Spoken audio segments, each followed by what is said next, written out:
Hi hello friends, welcome to Shanthi's vlog. நம்ம vlogsல இன்றைக்கி என்ன பார்க்க போகிறோம் அப்படின்னா, ஸ்கூலுக்கு போகிற குழந்தைங்க, ஆஃபீஸ் போகிறவங்க அவங்களுக்கு ஈஸியான முறையில் பொட்டேட்டோ வச்சு ஒரு சிம்பிளான பிரியாணி ரெசிபி எப்படி செய்யலான்ட்டு வாங்க பார்க்கலாம். குக்கரில் தேவையான அளவு 4 ஸ்பூன் எண்ணெய் விட்டு பட்டை கிராம்பு எல்லாம் தாளித்து வெங்காயம், தக்காளி, இஞ்சி பூண்டு பேஸ்ட்டு 3 சேர்த்து நல்லா வதக்கிக்கோங்க.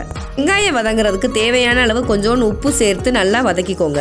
கைப்பொடி புதினா, அதுக்கடுத்து உருளைக்கிழங்கு கட்டங்கட்டமாக அந்த மாதிரி கட் பண்ணி எல்லாம் சேர்த்து மிக்ஸ் பண்ணி நல்லா வதக்கிக்கோங்க. அப்புறம் பொடி வகைகள் மஞ்சத்தூள் 1/4 spoon, biryani masala 2 spoon, 1/2 spoon மல்லித்தூள், இது 3 சேர்த்து நல்லா மிக்ஸ் பண்ணி 5 ஸ்பூன் தயிர் விட்டு நல்லா கலந்துக்கோங்க.